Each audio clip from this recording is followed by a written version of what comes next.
Okay, let's dive into this. You're looking for a simple court record in Buffalo, New York, and suddenly you're 3 hours deep in a bureaucratic maze.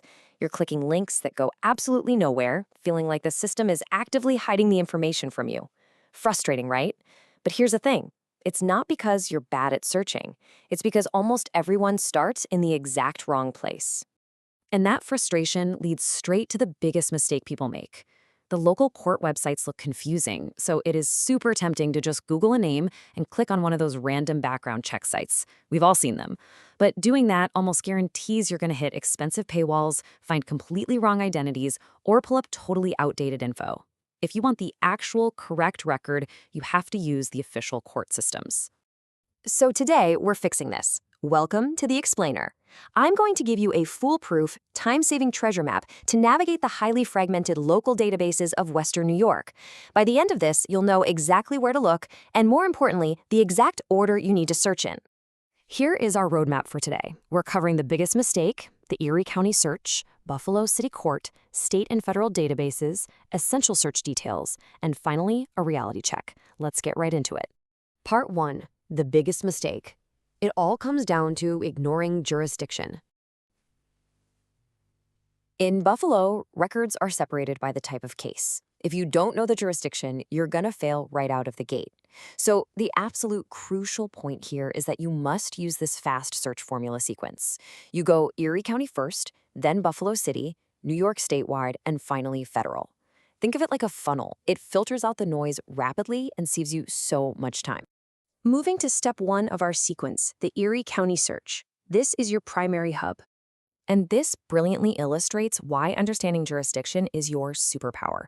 Erie County Court handles the heavy hitters. We're talking felony criminal cases, major civil lawsuits over $25,000, and divorces. But if you're looking for misdemeanors, minor traffic infractions, or civil claims under $15,000, those belong to the Buffalo City Court. This is your map. It tells you exactly which door to knock on first, so you aren't wandering around aimlessly. And here is a fantastic reality check on why we avoid those scammy third-party sites. If you need an official digital name search in Erie County covering a 2-year period, it only costs $5. Just $5. Why on earth would you pay some sketchy website $30 a month for terrible data when the official, highly accurate digital search is literally a $5 bill? All right, step 2 in our funnel, Buffalo City Court, the municipal level.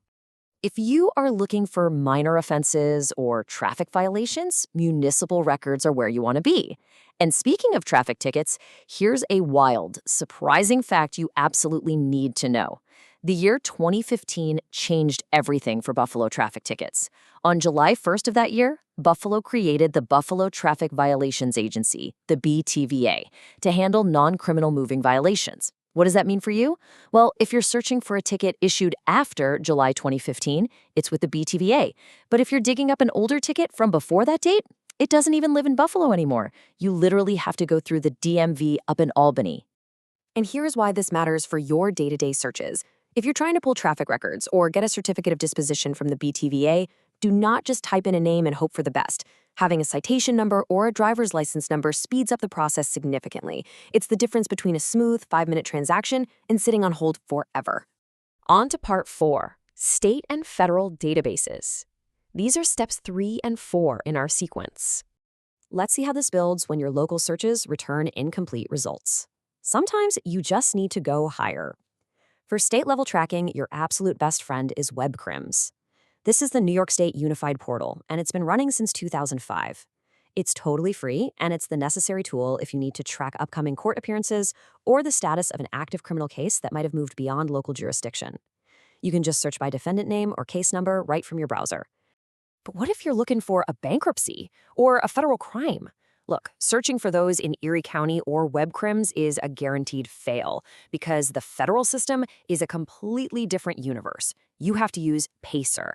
That's the Public Access to Court Electronic Record System. For Buffalo, you'll be looking specifically at the United States District Court for the Western District of New York, located right over in Niagara Square. Moving right along to Part 5, Essential Search Details. These are your crucial pro tips. Think about this for a second. Have you ever searched for a John Smith and gotten like 1,000 results? Or searched for a record you know for a fact exists, but you found absolutely nothing? The details are everything. Yes, you need the full legal name, but you also have to test spelling variations. Missing a middle initial or forgetting a suffix like junior, senior can literally turn a 5-minute search into a 5-hour headache. Oh, and knowing the approximate filing year, that is a massive shortcut. The more precise your data is, the faster your search is going to be. And finally, part 6, the final reality check. Let's manage some expectations. Because sometimes you're going to do everything right. You'll use all the correct details, follow the exact funnel, and still find absolutely nothing. Check out this sheer wall of legal privacy in New York.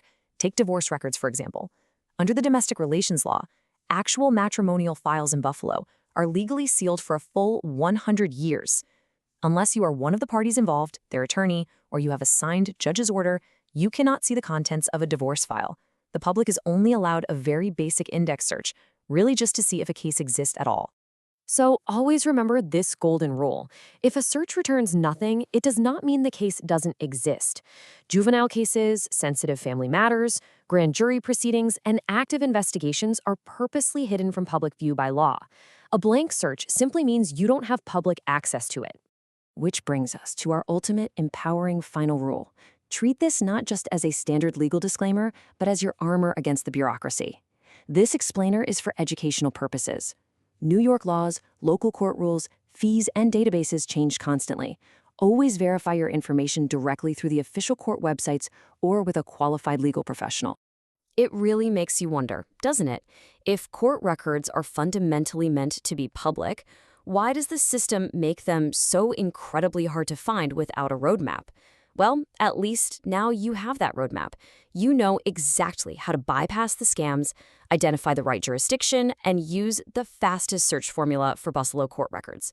Thanks for joining me on this explainer, and happy searching.